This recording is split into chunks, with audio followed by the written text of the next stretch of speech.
time you walk into the room, got me feeling crazy, shot my heart boom boom.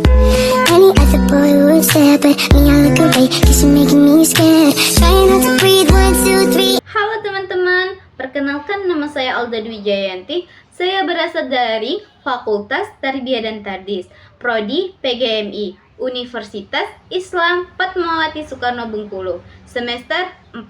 Mata kuliah Pembelajaran PPKN SDMI. Dosen pengampu Pak Ageng Zakwan Tuban MPD. Nah, di sini saya akan menyampaikan materi tentang sistem pemerintahan daerah. Baiklah teman-teman, sebelum kita memasuki video pembelajaran, di sini saya akan sedikit menjelaskan tentang sistem pemerintahan daerah. Oh iya, kalian pasti bertanya-tanya kan, apa sih itu sistem pemerintahan daerah? Sistem pemerintahan daerah adalah sistem yang mengatur bagaimana suatu wilayah dalam sebuah negara dikelola dan dijalankan oleh pemerintahan daerah. Sistem ini mencakup pembagian wewenang antara pemerintahan pusat dan pemerintahan daerah dalam mengatur, mengurus pentingnya masyarakat setempat berdasarkan peraturan perundang-undang yang berlaku.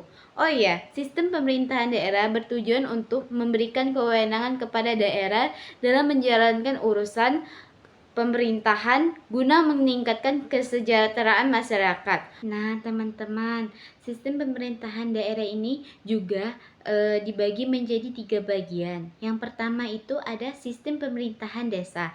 Di sistem pemerintahan desa adalah bentuk pemerintahan di tingkat paling bawah dalam struktur pemerintahan Indonesia yang mengatur dan mengolah urusan masyarakat desa secara mandiri sesuai dengan adat, budaya, dan kebutuhan lokal.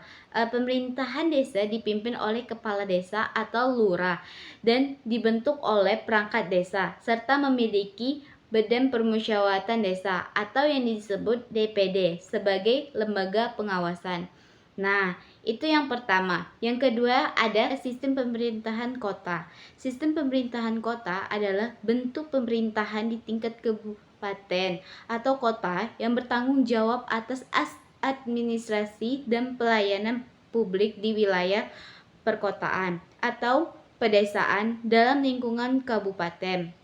Pemerintahan kota dipimpin oleh wali kota untuk kota atau bupati untuk kabupaten yang dibentuk oleh perangkat daerah dan DPRD sebagai badan legislatif daerah. Nah, selanjutnya itu nomor 3, sistem pemerintahan pusat. Sistem pemerintahan pusat adalah struktur pemerintahan yang bertanggung jawab atas jalannya negara secara keseluruhan, mencakup kebijakan nasional, hubungan internasional, pertahanan, serta ekonomi makro. Pemerintahan pusat dipimpin oleh presiden yang dibentuk oleh wakil presiden dan peran para menteri, serta diwarisi oleh pelembagaan negara seperti DPR, MPR, MA, dan MK. Untuk lebih jelas lagi, di sini saya sudah membuat video pembelajaran. Oh iya teman-teman, jangan lupa disimak ya video pembelajarannya. Bye-bye. Halo semua, kita akan membahas tentang pemerintahan mulai dari desa, kota, pusat.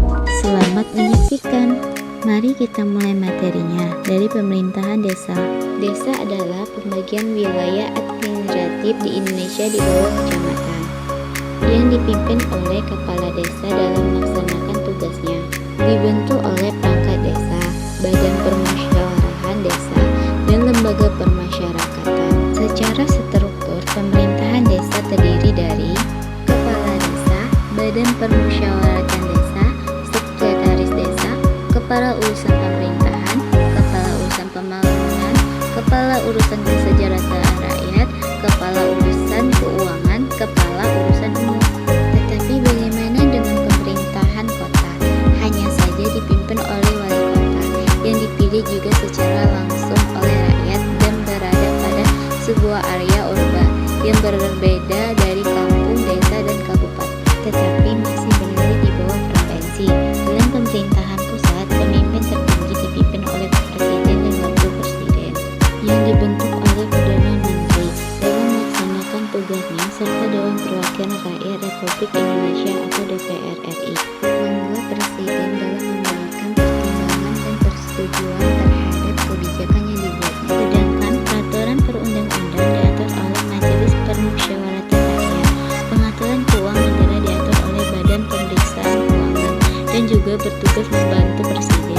Ada juga lembaga hakim yang terdiri dari Mahkamah Agung atau MK, Mahkamah Konstitusi atau MK, Komunikasi Yudisial. Cukup banyak materinya, untuk itu mari kita simpulkan dengan sederhana. Struktur pemerintahan terdiri dari pemerintahan pusat yang dipimpin oleh presiden. Kemudian ada pemerintahan daerah yang terdiri dari provinsi, kabupaten, kota, dan pemerintahan kecamatan serta desa. Nah, materi tentang pemerintahan pusat, daerah, dan desa hari ini cukup mudah kan? Banyak sekali yang merangkap pemerintahan setiap tingkatnya. Agar lebih jelas,